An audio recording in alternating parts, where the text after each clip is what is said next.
ஆண்டவர் போற்றி போற்றி. நாளும் நம்மை அவர் தாங்கிக் கொள்கின்றார். இறைவனே நம் மீட்பு. திருப்பாடல்கள் 68ஆம் அதிகாரம் 19ஆம் வசனம். இன்றைய இறை வார்த்தையோடு டாக் வித் காட் சொந்தங்களுக்கு வணக்கம். எல்லோரும் இறையாசிரியருடன் மகிழ்ச்சியாக இருப்பீங்கன்னு நினைக்கிறேன். இடைவிடாது ஜெபிங்க. என்ன நடந்தாலும் இறைவனுக்கு நன்றி சொல்லுங்க. உங்கள் ஜபத்தில் என்னையும் என்னுடைய ஜபத்தில் உங்களையும் நினைவு கூறுவோம். இறைவன் நம்மை நிறைவாக ஆசீர்வதிப்பாராக. இன்று திருவிவிலியம் எழுதல் நாள் 5. இன்றைய நாள் தொடக்க நூல் 1ஆம் அதிகாரத்தை சற்று அலசுவோம் வாருங்கள்.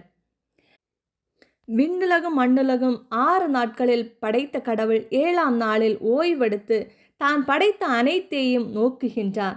என்னடா இது, ஏதோ ஒன்று குறைவாக இருக்கின்றதே, நாம் படைத்த படைப்புகளை பராமரிக்க ஆள் இல்லையே, மனிதனை உருவாக்க வேண்டும் என்றெண்ணி மண்ணால் மனிதனை உருவாக்கி அவன் நாசிகளில் அவர் தனது உயிர் மூச்சை ஊதி உயிருள்ளவன் ஆக்குகின்றார்.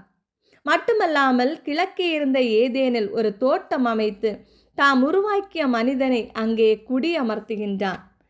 கண்களுக்கு அழகானதும் உண்பதற்கு சுவையானதுமான எல்லா வகை மரங்களையும் வைத்து தோட்டத்தின் நடுவில் ஒரு வாழ்வின் மரத்தையும் வைக்கின்றார். இந்த மரம்தான் நன்மை தீமை அறிவதற்கு ஏதுவான மரம். இது மண்ணிலிருந்து வளரச் செய்கின்றார். ஏதேனிலிருந்து ஆறு ஒன்று இந்த தோட்டத்திற்கு நீர் பாய்ச்சுகிறது. கடவுள் மனிதரிடம், தோட்டத்தில் இருக்கும் எந்த மரத்திலிருந்தும் உன் விருப்பம் போல் நீ உண்ணலாம், ஆனால் நன்மை தீமை அறிவதற்கு ஏதுவான மரத்திலிருந்து மட்டும் உண்ணாதே, ஏனெனில் அதிலிருந்து நீ உண்ணும் நாளில் சாகவே சாவா என்று கட்டளையிட்டு சொன்னார். ஆதாமும் அனைத்தும் பார்க்கின்றான். காட்டு விலங்குகள், வானத்து பறவைகள் அனைத்திற்கும் ஆதாம் பெயரிடுகின்றான். அவன் என்ன பெயரிட்டானோ அதுவே அதன் பெயராயிற்று. அதனோடு வாழ்கின்றார். ஆனால் அவனுக்கு துணையாக எதையும் அவன் காணவில்லை. கடவுள் ஆதாமுக்கு ஆழ்ந்த உறக்கம் வரச் செய்து அவன் உறங்கிக் கொண்டிருக்கும் பொழுது அவன் விலா எலும்பு ஒன்றை எடுத்துக்கொண்டு அந்த இடத்தை சதையால் அடைத்தார். விலா எலும்பை ஒரு பெண்ணாக உருவாக்கி மனிதரிடம் அழைத்து வந்தார். அப்பொழுது மனிதன், இதோ இவளே என் எலும்பின் எலும்பும் சதையின் சதையுமானவள் என்றான். ஆணிடமிருந்து எடுக்கப்பட்டதால் இவள் பெண் என்று அழைக்கப்படுவாள் என்றான்.